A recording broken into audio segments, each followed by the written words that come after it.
금이나 은 이런 원자재도 한때 인기 엄청 많았다 지금은 좀 관심이 사라졌습니다. 네. 이쪽은 어떻게 보십니까? 저는 안 합니다. 저는 안 하는 이유 중에 하나가 첫째, 금이라는 것은 배당이 없습니다. 그다음에 두 번째, 금은 시점을 한번 잘못 잡아버리면은 잘못하면은 10년, 20년을 가야 될 수도 있습니다. 그러니까 변동성이 큰 것이죠. 그리고 금은 장기적으로 실질 기대 수익률이 거의 0%입니다. 누구에게 물어보더라도 금의 지금 적정 가격이 뭐냐? 저는 답할 사람 없다고 봅니다. 모릅니다. 하기 때문에 저는 개인들이 투자하기에는 그렇게 매력적이지는 않다고 보고 있고요.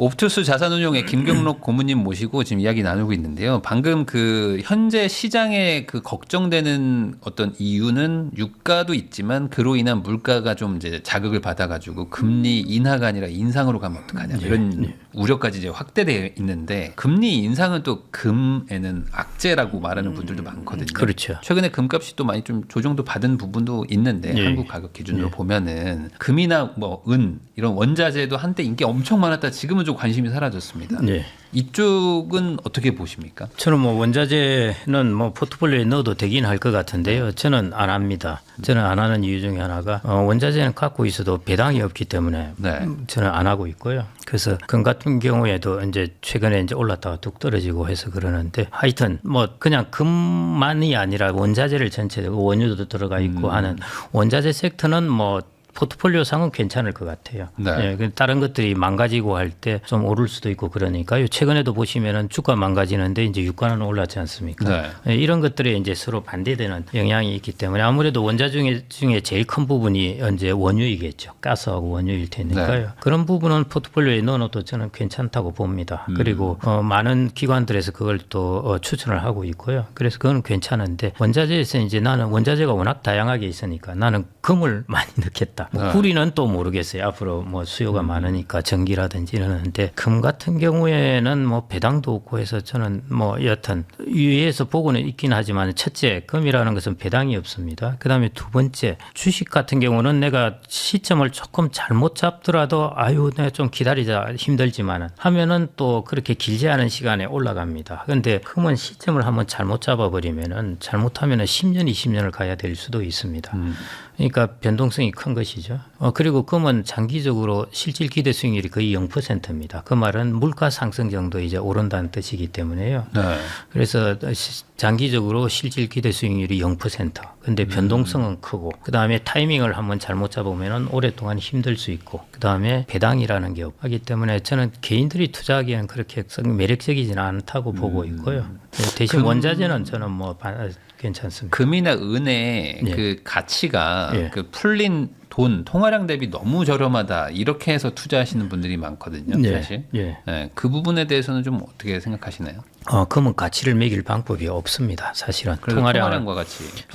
그런데 이제 통화량은 결국 물가하고 연결되기 때문에 하는 것인데요. 물가와 금이 거의 뭐 예를 들어 뭐 한 3년 5년 정도의 텀으로 금은 물가를 계속 따라 올라간다고 하면은 뭐 괜찮습니다. 그런데 그 괴리가 5년 10년 괴리가 일어날 수도 있습니다. 그 말은 물가는 계속 올라가는데 금은 안 올라가다가 나중에 한꺼번에 와장창 올라갈 수가 있기 때문에요.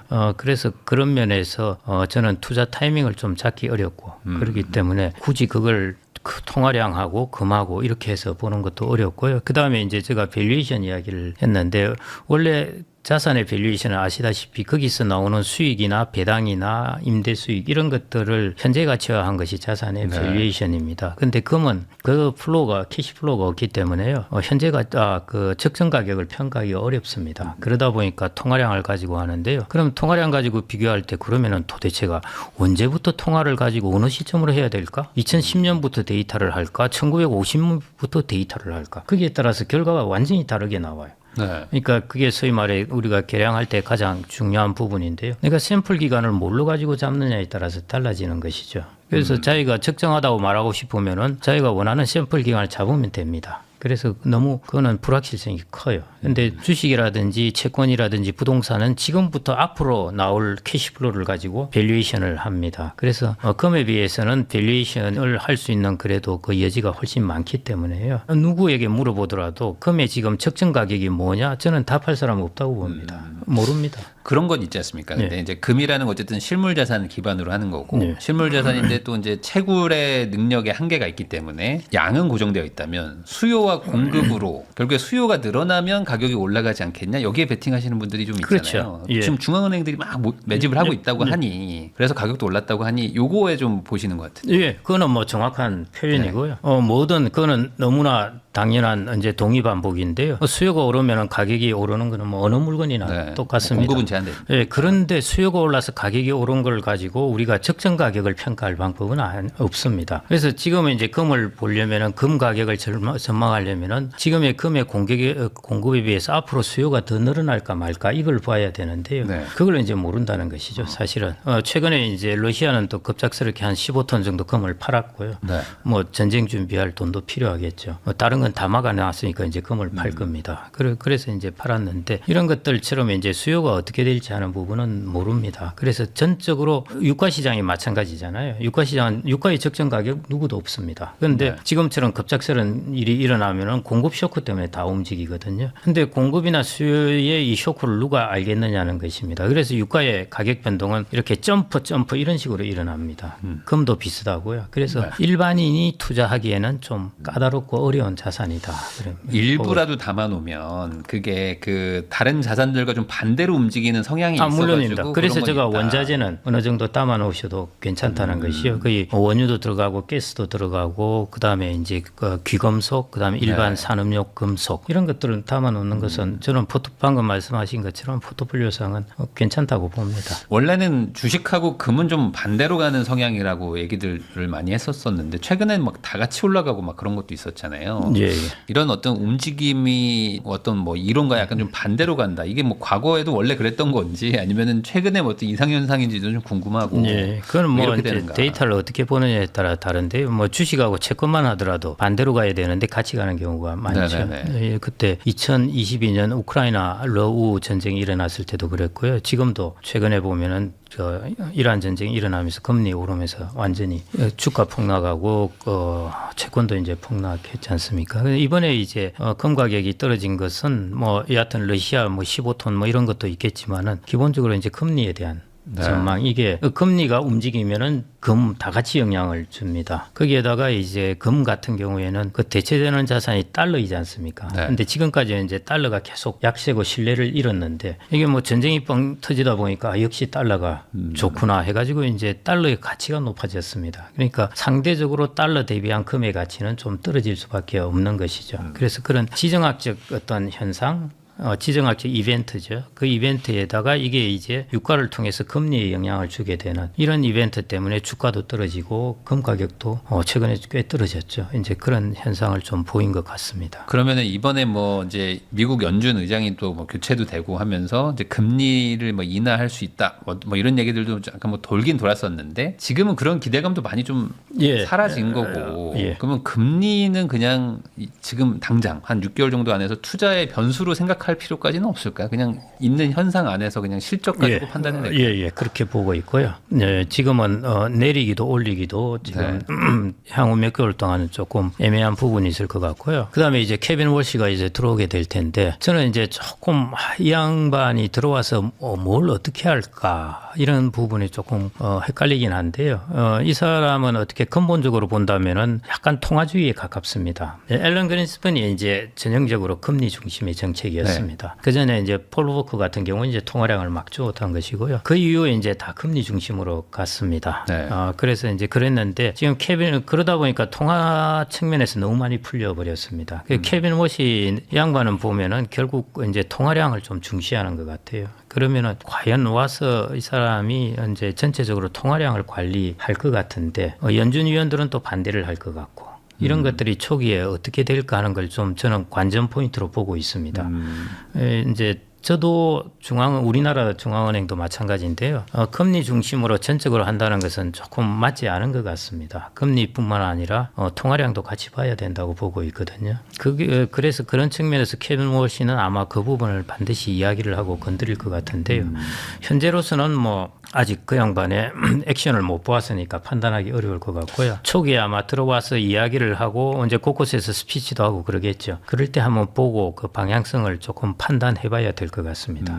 근데 이제 트럼프가 지명을 했다는 거는 어찌됐든 간에 반 트럼프 성향이지는 않지 않겠느냐. 그러면 이제 트럼프가 말하는 뭐 금리 낮춰라, 뭐 돈 더 풀어야 된다, 뭐 경제 살려야 된다 이런 얘기들을 하는 거에 뭐 반대까지는 안 하지 않냐, 뭐 이런 의견도 있습니다. 어떻게 생각하세요? 제 케빈 워시의 성향 같은 경우에는 이제 미국은 크게 중앙은행이 두 가지를 보는데요. 하나가 고용하고 하나가 물가, 이 두 가지를, 고용이라는 게 방금 경기 살리라는 것이고요. 물가가 이제 인플레 쪽 그쪽인데 케빈 워시는 저는 그렇게 중앙은행이 금리를 막 올리고 내리고 하는 뭐 그다음에 중앙은행에 이전에 제일 먼저 말을 만들어냈지만 그린스펀 풋이라든지 이런 것들을 행사하는 데에는 그 이전의 총재들하고는 조금 다르지 않을까 싶습니다. 그래서 꾸준하게 중앙은행은 통화량을 잘 관리하고 있는 것 이런 쪽으로 좀 보고 있는데요. 그 한 사람의 총재가 이 시스템이나 이 구조를 바꿀 수 있을지 하는 것은 좀 두고 봐야 될 것 같고요. 틈틈이 아마 뉴스나 보고서에 보면은 이 사람이 이제 기존의 이 금리 중심의 통화 정책 이 구조를 한번 조금 변화시켜 본다 이런 뉴스들이 가끔씩 보일 겁니다. 그래서 한번 보셔야 될 것 같아요. 그러면 이번에 또 한국은행 총재도 이번에 또 바뀌는데 예. 전반적으로 이 올해 어쨌든 아직도 뭐 거의 한 9개월 남았으니까 금융 어떤 그 통화 정책 같은 것들이 막 크게 막 기조가 막 바뀐다고 봐야 되는 거는 어렵고 그냥 유지 정도로 봐야 될까요? 그냥 예, 우리나라는 뭐 그럴 것 같고요. 신현송 총재 그분께서도 금리 인상 뭐 매파다 뭐 이런 얘기도 있고 아니다 뭐 이런 얘기도 이제 있고. 한국은행 총재로 들어왔을 때하고 밖에서 이제 톤수 떨고 이야기할 때가 완전히 다르니까요. 예, 그래서 이제 들어와서 는 조금 더 약해진다고 보시면 될 것 같아요. 예, 어마어마하게 매파고 뭐 이러면은 이제 좀 다르고 나는 중앙은행은 무조건 물가다. 네. 다른 거 볼 필요 없다. 뭐 이게 철학인 같으면 모르겠는데요. 그렇지만 않으면은 들어와서 뭐 그렇게 매파적으로 하지는 않을 것 같습니다. 그리고 우리나라가 아시다시피 우리나라 스스로로 물가를 이렇게 컨트롤할 수 있는 부분은 많지 않습니다. 네. 그래서 우리나라는 이제 미국하고 달리 통화 정책 당국의 타겟이 두 개입니다. 하나가 이제 금리하고 통화량도 약간 있는데요. 그다음에 환율입니다. 네. 환율이 이제 물가로 바로 연결되기 때문에요. 결국 이제 환율을 어떻게 잡냐 하는 부분, 그게 그 부분의 능력이 저는 우리나라의 중앙은행 총재로서는 더 중요하지 않을까 싶고요. 그게 결국 물가를 잡을 수 있는 방법인 것 같습니다. 네. 근데 이 환율이라는 게 사실 지금도 뭐 1,500원을 막 넘나들고 있는데 이게 그렇게 쉽게 잡을 수 있는 부분이냐. 한국이 그걸 할 여력이 뭐 되는 나라는 아니지 않냐. 예, 그래도 이제 많은 아이디어를 좀 냈었죠. 사실은 이제 서학개미들 나가 있는 돈들을 좀 안으로 끌어들이는 것, 그다음에 해지 비율 조정하는 것, 그다음에 국민연금에서 나가는 걸 당분간 적극적으로 나가는 것을 조금 중립화한 것. 등등의 이제 환율을 나름 이제 컨트롤을 해보려고 한 것 같고요. 수학 거래 뭐 이런 것도 뭐 해보려고 계속 컨택하고 있는 것 같고 그러는데 기본적으로 우리나라가 선진화되면서 이제 돈이 나가면서 일어나는 현상이 있는 것 같고요. 그다음에 이 환율이 이제 1,500원 환율, 예를 들어 일본 같은 경우 일본 경제가 무너질 때 250엔 하던 환율이 79엔까지 이제 떨어집니다. 78엔 이러면은 우리나라 환율로 치자면은 1,000원 하던 게 300원 됐다는 소리입니다. 난리 나겠죠. 우리나라가 좀 망했다는 소리 나오겠죠. 근데 우리나라는 1,000원 하던 게 1,500원 됐어요. 그래서 길게 보면은 내수는 어려운데 수출 기업은 좋다고 보시면 됩니다. 그래서 우리나라의 전체 성장이나 수출의 동의는 유지가 될 텐데 양극화되는 것을 어떻게 그리고 내수가 소위 말해 거의 붕괴 수준에 이르는 것을 어떻게 막을 것인가 하는 것이 저는 정책의 과제라고 보아집니다. 그래서 이럴 경우에 이제 환율의 수혜를 장기적으로 받을 수 있는 기업들 이런 기업들을 잘 보셔가지고 투자를 하시는 게 좋지 않을까 싶습니다. 그러니까 수출 위주로 하는 곳들. 우리나라는 그랬습니다. 나 지금이나 마찬가지였고요. CJ나 이런 데 한번 보십시오. 내수 업종이잖아요. 내수 업종으로 이제 한번 많이 트라이를 해봤는데 결국 수출 시장을 타겟한 것하고 그룹의 시가총액을 한번 보십시오. 그러니까 앞으로도 그럴 겁니다. 그러면은 지금 같은 상황에서는 뭐 다시 아까 돌고 돌아서 삼성전자 같은 것들은 더 수혜를 볼 수 있는 거 아니겠습니까? 환율이 높아지면. 그렇겠죠. 예.